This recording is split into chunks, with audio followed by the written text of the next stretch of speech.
एक बार एक व्यक्ति अपने काम से लौट कर घर आया और साथ में पनीर लाया और अपनी पत्नी को कहा कि आज मेरे लिए बढ़िया पनीर की सब्ज़ी बनाना, क्योंकि आज मैंने बहुत काम किया है और मुझे बहुत ज़्यादा भूख लगी है और मुझे कुछ बहुत अच्छा खाना है।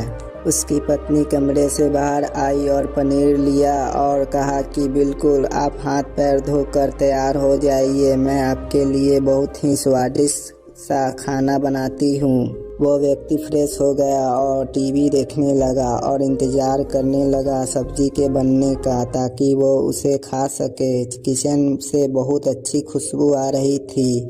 वो व्यक्ति बस सोच रहा था कि जल्दी से खाना बन जाए ताकि मैं अपनी भूख को मिटा सकूं। लगभग 1 घंटे के बाद खाना बनकर तैयार हो गया। स्वादिष्ट सा भोजन अब खाना लगने ही वाला था कि उस व्यक्ति ने अपनी पत्नी से पूछा कि खाने में नींबू है कि नहीं, क्योंकि मुझे पनीर की सब्ज़ी में नींबू डालकर खाना है। लेकिन पत्नी ने कहा कि नींबू तो ख़त्म हो गया, आपसे कहा था लेकिन आप भूल गए। व्यक्ति ने अपनी पत्नी से कहा कि रुको रुको, अभी खाना मत लगाओ, क्योंकि नींबू के बिना खाने में बिल्कुल मज़ा नहीं आएगा। तो मैं अभी गया और अभी नींबू लेकर आया। वो व्यक्ति वापस से कपड़े पहनकर तैयार हुआ और नींबू की पास वाली दुकान पर गया। जब वहां पर देखा तो नींबू नहीं थे। उसका दिमाग क्रोध से भर गया। उसने सोचा कि यार, उसके पास नींबू नहीं है, चलो थोड़ी आगे वाली दुकान पर जाता हूँ, शायद वहाँ नींबू मिल जाएगा। वो थोड़ा और आगे गया, लेकिन वहाँ पर भी नींबू नहीं मिले। अब उसने सोचा दूर की सब्जी मंडी चला जाता हूँ, वहाँ से नींबू लेकर आऊँगा, क्योंकि नींबू के बिना सब्जी में मज़ा नहीं आएगा। करीबन आधे घंटे के बाद वो करीब के सब्जी मंडी में पहुँचा। वहाँ पर उसे नींबू मिल गया और वह बहुत खुश हुआ कि चलो नींबू मिल गया और अब मैं घर में जाऊंगा और सब्जी में नींबू डालकर अच्छे से सब्जी खाऊंगा। अब वह खुशी खुशी नींबू लेकर घर आया और अपनी पत्नी से कहा कि जल्दी से सब्जी गरम कर दो, रोटी गरम कर दो और नींबू काट, ताकि मैं अच्छे से खाना खा सकूं।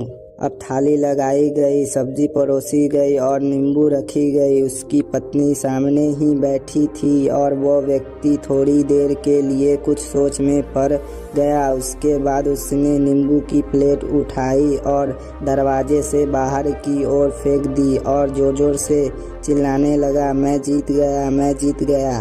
पत्नी यह देखकर घबरा गई कि कहीं यह पागल तो नहीं हो गए, इन्होंने सारे के सारे नींबू दरवाजे से बाहर की ओर क्यों फेंक दिया।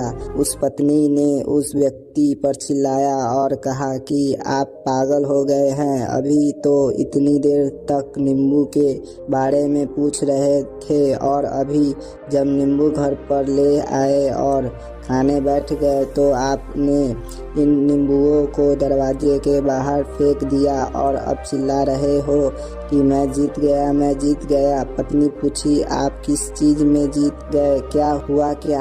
अब व्यक्ति खुशी खुशी बैठ गया और अपनी पत्नी से कहा, आप भी बैठो, इत्मीनान रखो, बताता हूँ कि क्या हुआ। आज सुबह से ही मेरी जीत मुझे अपनी बस में करने की कोशिश कर रही थी। जब मैंने बहुत काम कर लिया तब मुझे बहुत तेज भूख लगी। जब मैं घर पर आया तो तुमने बहुत ही स्वादिष्ट सब्जी बनाई, उसकी खुशबू मेरी नाक में गई। फिर मेरी जीभ ने कहा कि इसे अब नींबू चाहिए।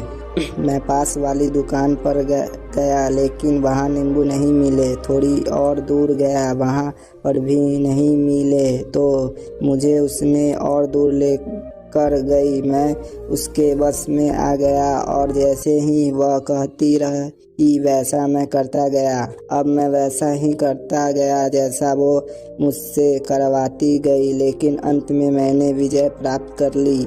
मैंने उसे उठाकर बाहर फेंक दिया और कह दिया कि तुम्हारा मुझ पर कंट्रोल नहीं है बल्कि मेरा तुम पर कंट्रोल है और मैं जीत गया। क्या आपको समझ में आया कि कैसे अपने इच्छाओं पर विजय प्राप्त करें? कई बार लोगों को शराब पीने की आदत लग जाती है और उस चक्कर में वो भटकते रहते हैं। यदि एक जगह नहीं मिलती तो दूसरी जगह जाए हैं, दूसरी जगह नहीं मिलती तो तीसरी जगह जाते हैं। और अक्सर युवाओं के साथ ऐसा ज़रूर होता है कि वो शराब पीने के लिए बैठते हैं, सारी शराब ख़त्म हो जाती है। उसके बाद एक न एक व्यक्ति ज़रूर कहता है कि यार और चाहिए के चक्कर में शराब ढूंढने के लिए निकलते हैं। देर रात को हो जाती है, वो भटकते रहते हैं, एक जगह नहीं मिलती तो दूसरी जगह जाते हैं, दूसरी जगह नहीं मिलती तो तीसरी जगह जाते हैं और अपने समय, पैसे और अपने आप को बर्बाद करते रहते हैं। यदि आपने अपनी इंद्रियों पर विजय प्राप्त नहीं किया तो आप भी नींबू की खोज में सिर्फ भटकते ही रहेंगे और हमेशा परेशान रहेंगे। इसलिए अपनी इंद्रियों पर काबू पाइए और अपने जीवन में खुशी खुशी बिताइए। आशा करता हूँ कि इस स्टोरी के माध्यम से आपको कुछ न कुछ सीख ज़रूर मिली होगी। अगर मिली हो तो अपने दोस्तों के साथ ज़्यादा से ज़्यादा शेयर ज़रूर करें। ऐसे ही स्टोरी पाने के लिए चैनल पर नए हैं तो चैनल को सब्सक्राइब